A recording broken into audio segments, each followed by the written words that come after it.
Hello, everybody. This is Gerald Celente with Celente and the Judge, and today is March 23rd, 2022. And when I say we're honored to be with Judge Napolitano and that nobody says what he says with the authority and judicial background, what we're going to talk about today is going to prove it 100%, because what we'll be talking about, no one is saying, but it's big news, all avoided, buried, and bullshitted by the prostitutes and the media. When the words come out of Biden and other people's mouths, they just take it and accept it. Like, again, like the cover of the Trends Journal, it's a shit show. It's a shit show. Shit News Network. People eat shit. They swallow the shit on TV, and they listen to shithead politicians. They obey them. And the word is that Biden said Putin is a war criminal. And everybody buys it. And Judge Napolitano really discusses, is Putin a war criminal? And you begin by saying that President Joseph R. Biden caused a stir in the media last week when he called Russian President Vladimir Putin a war criminal. Biden's statement was apparently made to capitalize on the government's and the American media's, again, the American media's monolithic anti-Russian messaging. Is Putin a war criminal? In a word? No. Good morning, Gerald. A pleasure to be with you. It must have been suggested to him to say that so it would be picked up by others. I mean, he is a lawyer, at least nominally. I don't know if he's ever practiced law. You know, interestingly, just as an aside, when I was a very young professor at Delaware Law School, there was an adjunct professor there, a part-time professor, who I got along with very well. The guy had a great personality, and the students loved him, but the faculty thought he was an idiot, and he had no business being on the law school faculty, but the deans were doing a favor to the local congressman. His name, Joe Biden. and in fairness to him, he's got a great personality. We've been friends since then. We see each other on the Acela, the train that goes from Manhattan to D.C. all the time. But back to what he said. The concept of a war criminal, it means a human being who used the power of the state to violate laws that were written down and ratified and was tried before a tribunal that had the authority to try him. There is no such tribunal, and Joe Biden knows that. The International Criminal Court in The Hague is the creature of a treaty not signed by Russia, Ukraine, China, or the United States. Otherwise, they would have tried George W. Bush for invading Iraq and killing 850,000 people just to bring about regime change because Saddam tried to kill my daddy.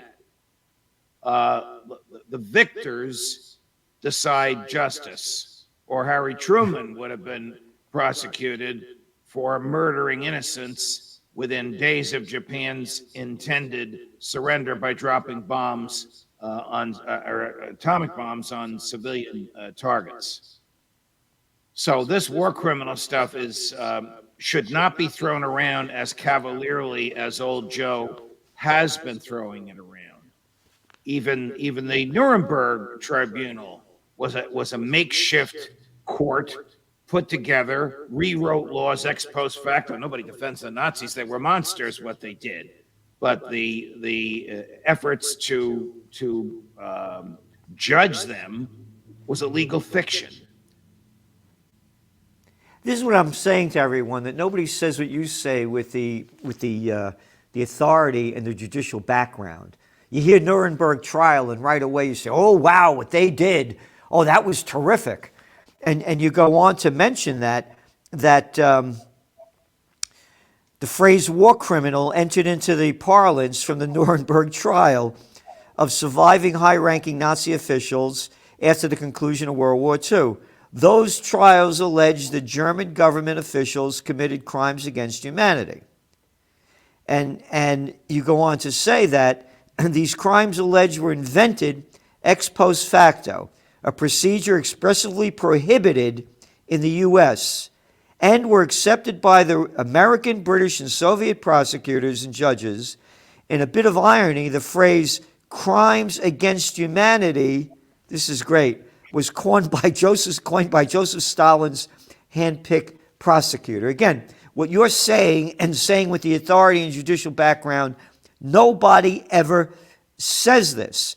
And you go on to say, just imagine a court today where a prosecutor gets to write retroactive laws to apply to the defendants they are about to try. This is the culture out of the Nuremberg sprang, and the jurisprudence is spawned. Notwithstanding the egregious unfairness of these trials, world opinion generally accepted them. And the American prosecutor, Bob Jackson, who was a sitting justice of the U.S. Supreme Court, became an international celebrity for applying laws that were written retroactively, even though he took an oath to uphold the Constitution, which prohibits that. Look, the point of the article is the victors can do whatever they want and claim that it's just. I suppose that if somebody kidnapped Putin and dragged him before the Hague, it's almost inconceivable, but dragged him before the Hague in the Netherlands, that they would put him on trial, even though they don't have jurisdiction over Russia, and they don't have jurisdiction over him, and they don't have jurisdiction over the Ukraine. I mean, you can't just proclaim that you have jurisdiction. Jurisdiction has to be given by a legitimate authority, and the legitimate authorities in the United States, China, Russia, and Ukraine said, forget it. We're not going to be tried by an international tribunal. In fact, that tribunal the other day was asked to issue an order telling Putin to cease and desist. Well, they don't have any authority to do that. The vote was 13-2. The Russian judge and the Chinese judge dissented. But what evidence did they have before them? You know what the evidence was? What they watched on television. Well, what the hell kind of a court is that? Well, that's become the court of, look, do you remember we did an article and we talked about it on one of our shows about in the United States, I think the number was 106 federal judges, and I think you told me there were like 600 or something, and they were involved in cases in which they had interests, financial interests. Yes, I do remember that. That's a disgrace. And it's causing a lot of these trials to be unwound and redone retroactively. This is not to say that there was active corruption, but there's the appearance of an interest in the outcome if the judge is a shareholder in the corporation that's on trial before him. It's outrageous that these judges let this slip. It's not a judicial system. It's a political system. When that happens, yes. It's a political, look how they run. They run as either Republicans or Democrats to get elected, right? 37 states, judges are elected. You're quite right, as Republicans or Democrats. I was fortunate enough to have been appointed to a lifetime position in New Jersey, which has 400 trial judges, roughly 200 Republicans and 200 Democrats. So a Republican is supposed to succeed a Republican, and a Democrat succeed a Democrat. Oh, that's great. That's great. I mean, it's a basically nonpartisan system, as nonpartisan as you can get. Yeah. In America today. But in other states, judges actually run for office promising to do certain things. I'm going to be rough on criminals. What does that mean? You're not going to read the Bill of Rights? Again, look what happened. Look what happened with the COVID. You got that judge over there in New York. You know the guy, and he wouldn't let the guy free after the trial until he got vaccinated. That judge is a friend of mine. He's a brilliant and gifted judge, but his head, I've told this to him, his head was not in the right place. What disgusting. It was reprehensible. He, like a lot of America, you and I have talked about this, Gerald. In my view, and I think you agree, the most surprising thing about COVID was not what the government did. I expect the government to be tyrannical. It was the fact that the public accepted it, that the public became a nation of sheep, that the resistance was minimal, and that the police went along with it. The Soviet Union fell when Gorbachev could no longer afford to pay the soldiers and the police. Now, the federal government may fall that way sometime too. But police who took an oath to uphold the Constitution should not have been enforcing those draconian laws. It's just disgusting. You know, These I judges. interrogated a group of state troopers in New Jersey, and I said to them, do you guys remember day one in the academy? Rule number one, it is unlawful to obey an unlawful order. And one of them said, you're right, Judge, but nobody wants to be the first one to challenge that, to test it. So Isn't that disgusting? See that gun? You see that badge? That's why you have the gun and the badge. Yeah. Because you're supposed to have the courage to do the right thing. You know, going back to your article over here, you said the baseline natural law principle is the non-aggressive principle, NAP. It teaches that all initiated or threatened aggression, including from government, is inherently wrong, as a violation of natural laws, natural rights of the victim. Thus, only defensive wars are just. So Murray Rothbard, who coined all that, argued that the only American war that was just was the Revolution. It was truly a defensive war. We seceded. The British troops came over here to try and kill us so that we would come back to obeying the king. That was a just war. Everything else was a war of aggression. Oh, so now let's go back to little boy Biden, a guy that's been sucking off the public tit for 50 years, calling Putin a war criminal. So what you just said about the concept of a just war, then how about, you mentioned Bush, how about Clinton? What he did to Iraq, bombing the hell out of it, killing over 500,000 Iraqi children under the age of 5, and anybody could Google it up. Madeleine Albright, she was UN ambassador at the time, on 60 Minutes with Leslie Stahl. Is the price of 500,000 Iraqi children under the age of 5 worth the sanctions and the bombings? And Madeleine Albright says, yes, it was. How about that being a war criminal? How about the Nobel Peace of Crap Prize winner, Barack Obama? Not my words, his words. Gaddafi has to go. Oh, you mean the guy in Libya that was running the place that was the richest country in Africa, and the people had more rights and benefits than a lot of places around the world? How about him being a war criminal? Oh, wait, absolutely. I forgot. How about him saying the Syrian president, Assad has to go? Has to go. Are they war criminals? How come Biden's not calling a spade a spade? So you and I have both had the pleasure of interviewing Colonel Douglas McGregor and the former great CIA patriot, Phil Giraldi, and they both are of the view that the goal of the American globalist establishment, which has been running the State Department since the end of World War II, the only person who tried to disrupt that was Donald Trump, and he did not succeed, that their goal is regime change in Russia because they basically want sort of a one world government. I don't think that's going to happen in your lifetime or mine, but that is at least their goal. So it's the same mentality, my point. Madeleine Albright has the same mentality as Antony Blinken, her current day successor. They want war because they want to kill Putin. Obama and Hillary wanted to kill Gaddafi and wanted to take credit for liberating Libya. Liberating it?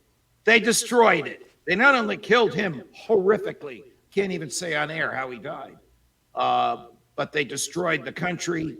They destroyed its infrastructure. Not by a declaration of war by the Congress, because Libya was no threat to the United States whatsoever. In fact, we're buying oil from them. But just by the whim and the wish of the globalist mentality in the State Department and in the White House. So when Who you're was saying, vice president whispering into Obama's ear? Biden. yeah. So now what you're saying with the globalist mentality, the people in charge, we are on the cusp. I believe it's already begun, World War III. Being that that's their agenda and that's what they want. Again, you're not going to beat the Russians. Get this in your head, everybody. Here, these are the headlines of the stories, right? New York Times. Ukraine mounts counterattacks as Russia pounds cities. Did they have these kind of headlines? America, Iraq mounts counterattacks as America pounds cities? Did they have the headline, Afghans mount counterattacks as American pounds cities? No. Look. Part of the globalist mentality subsumes the media.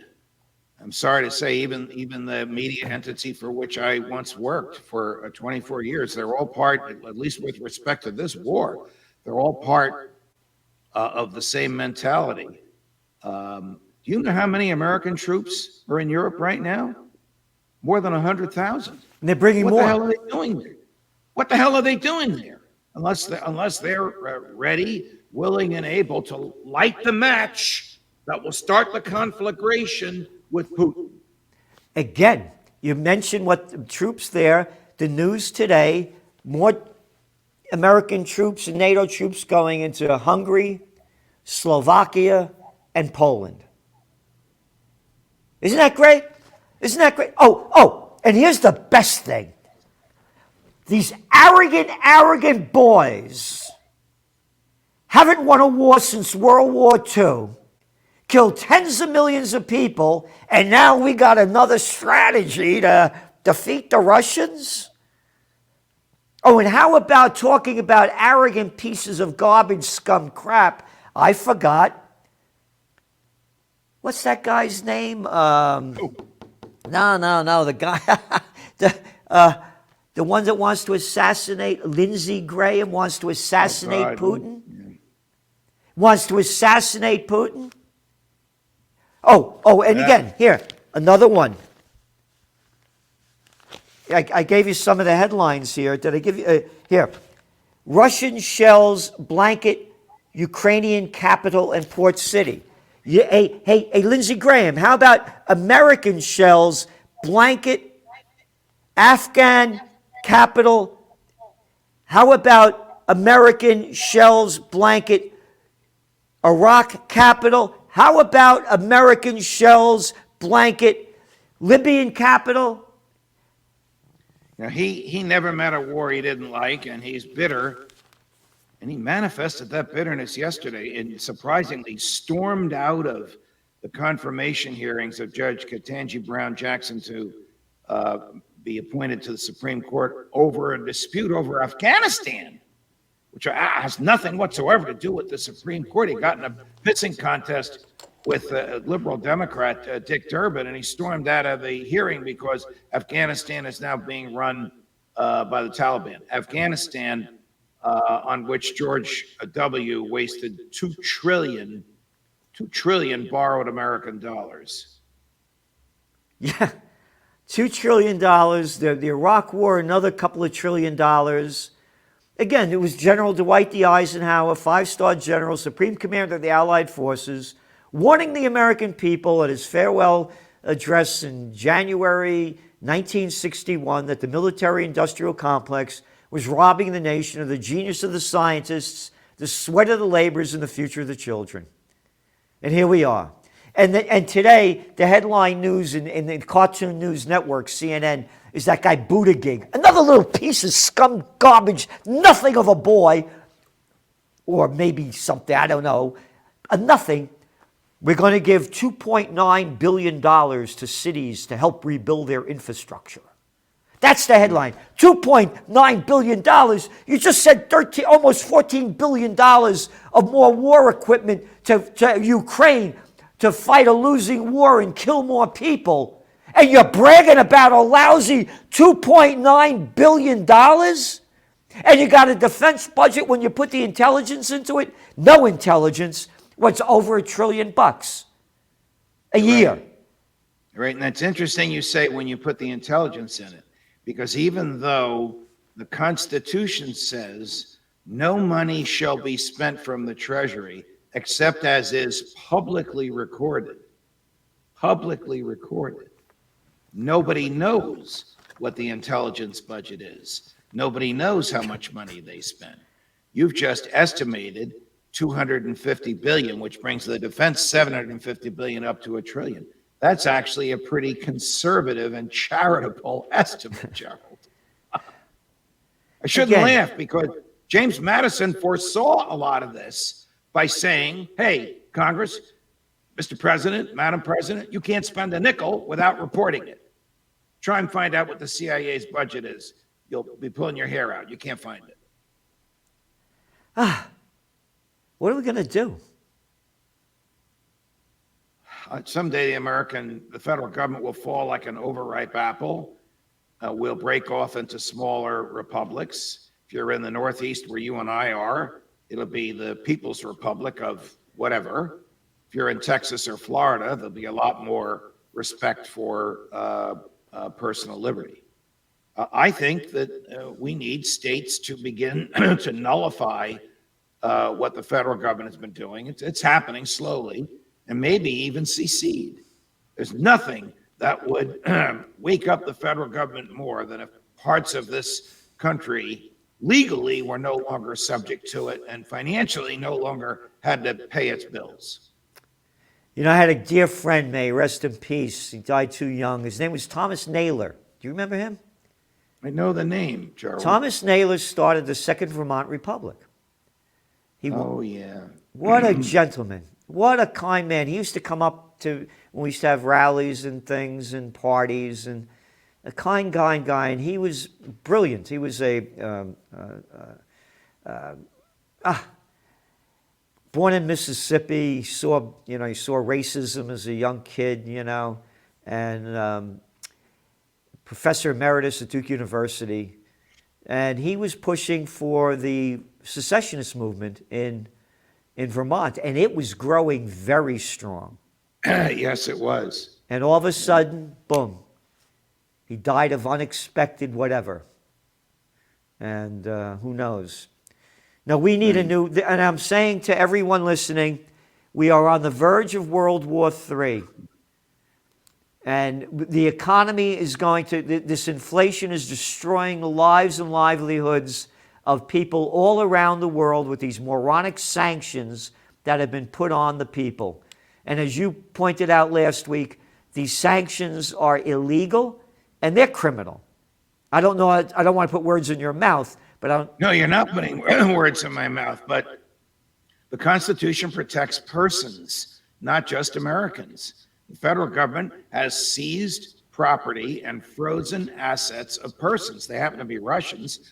Now the sanctions are interfering with American commercial enterprise. If you and I were importers of Russian vodka and we had paid the vodka manufacturers in Moscow, a couple $100,000 to ship the vodka here, the feds are seizing the vodka at Port Newark and sending it back.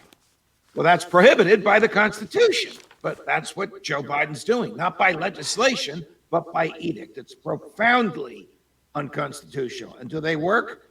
Take a look at Cuba. We've had sanctions on Cuba since 1962. They still drive Chevys that were made in 56, and the government is as repressive as ever. Have the sanctions worked? Of course not. They never do. No, they haven't worked with Iran. They haven't worked with Venezuela. They don't work. They only hurt the people. Judge, correct. We need someone like you to be the leader of freedom, peace, and justice, because you are a man of freedom, a judge, I should say, of freedom, a man of peace, and you are really someone that knows about justice that very, very few know in detail about the Constitution, our rights, and what is being stolen from us and what we should get back. Thank you so much for being on. Everyone listening, what you're hearing, you're not hearing anywhere else. So thank you so much, Judge Andrew Napolitano. And everyone also think about donating to Occupy Peace. And that's occupypeace.com, because if we don't have peace, we're going to have hell on earth. Thank you, Judge. Thank you, Gerald. All the best.